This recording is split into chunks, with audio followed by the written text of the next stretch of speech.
Tribals are ethnic groups that have different cultures, dialects, lifestyles, social structures, rituals, beliefs, culture, etc.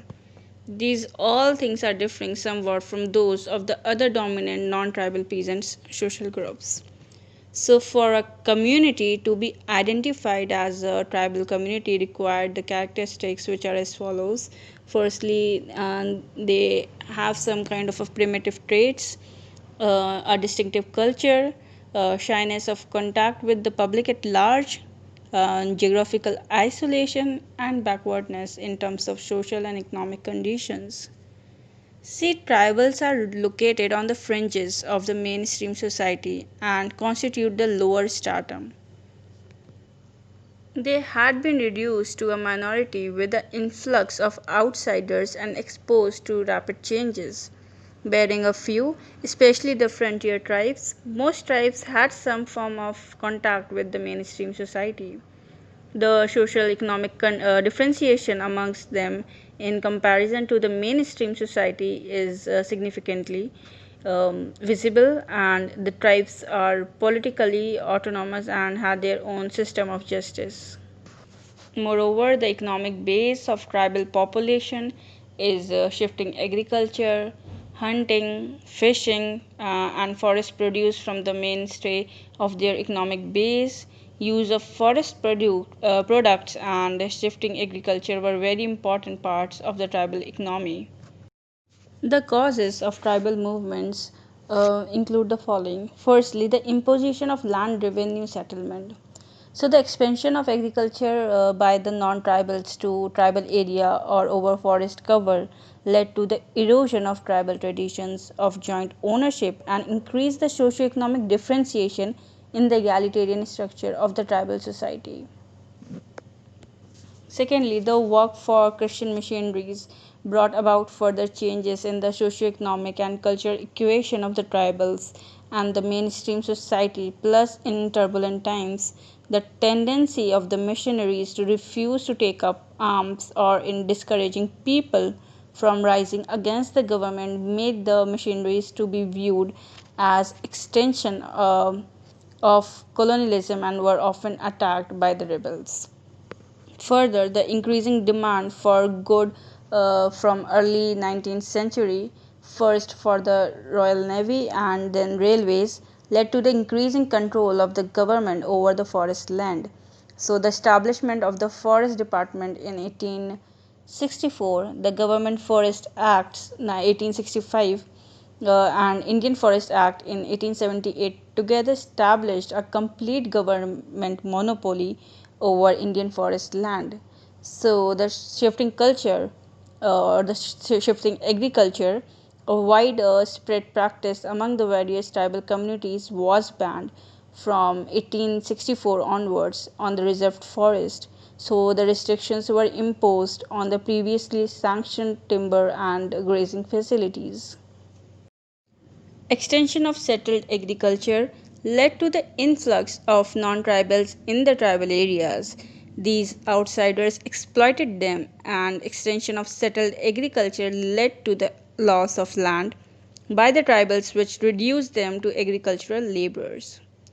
Some of the tribal uprisings took place in reaction to the effect of the landlords to impose taxes on the customary use of timber and grazing facilities. Police exaction, new excise regulations, exploitation by low country traders and moneylenders, and restrictions on shifting cultivation in forest. The introduction of the notion of private property that the land could be bought or sold or mortgaged, which led to the loss of land by the tribals. Different phases of the tribal movement. So, the tribal society has undergone changes, and so have the issues that agitated the tribal and led to their struggle. K.S. Singh divided the tribal movement into three phases: first phase, second phase, and the third phase. So, the first phase started from 1795 to 1860. It coincided with the rise, expansion, and establishment of the British Empire. The second phase belongs to the time period 1860 to 1920, and it coincided with the intensive phase of colonization during which merchant capital penetrated into tribal economy, affecting their relationship with the land and forest. The third phase took place in the year 1920 to 1447.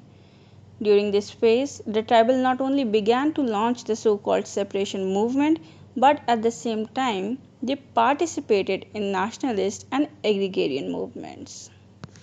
Discuss some of the major tribal uprisings. So, the Kol Rebellion that took place in 1832. So, the Kols were one of the tribes inhabiting in the Chota Nagpur area. They lived in complete autonomy under their traditional chiefs, but this changed when the British came. Along with the British came the moneylenders and the merchants.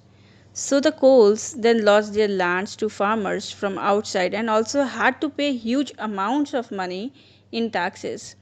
This led to many becoming bonded laborers.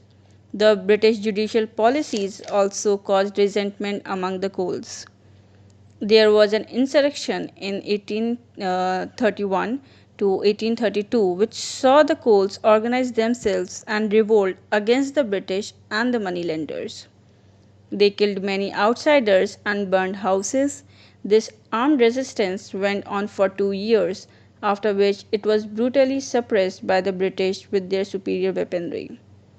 The Coal Rebellion was so intense that troops had to be called in from Calcutta and Benares to crush it.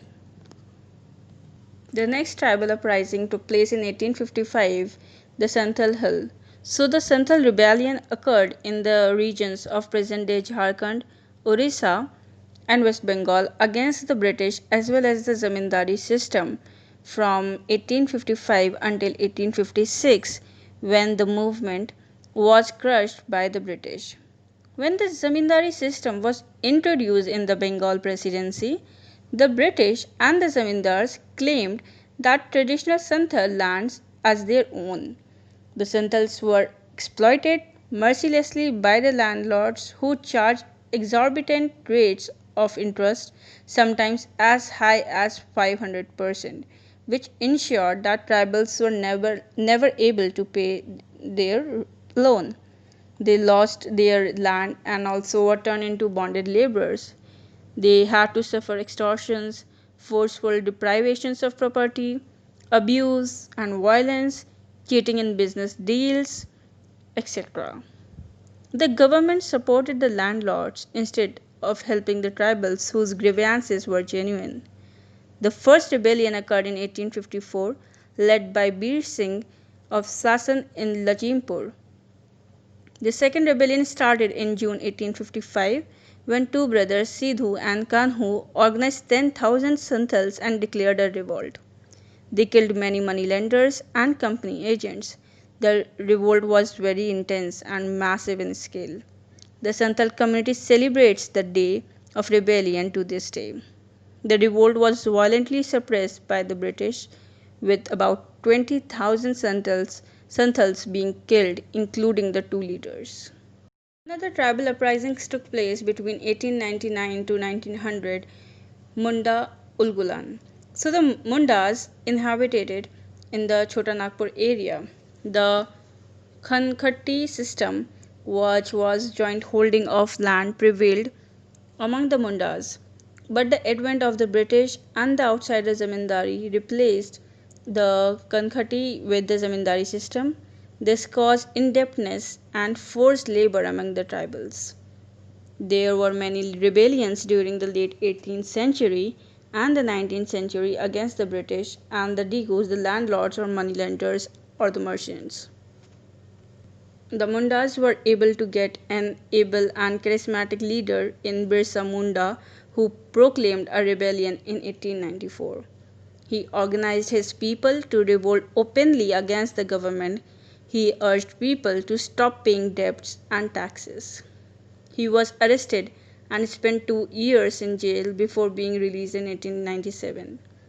In December 1899, he launched an armed struggle on the landlords and the government, and the Mundas torched police stations, houses of the landlords, churches, and British property. In 1900, Birsa Munda was caught and he died in jail due to cholera, aged just 25. However, these were the main uprisings by the non-frontier tribals. The frontier tribals also revolted against the British annexation of their lands. The main frontier tribal uprisings were Khasi uprisings that took place in 1830s, a home revolt in 1828, Singh-Po's rebellion in 1830, and in the 20th century, the Naga movement that took place in 1905 to 1931. Finally, we have here mentioned the list of various tribal movements that took place in the history with the year and the leader behind the movement and what was the cause of the movement.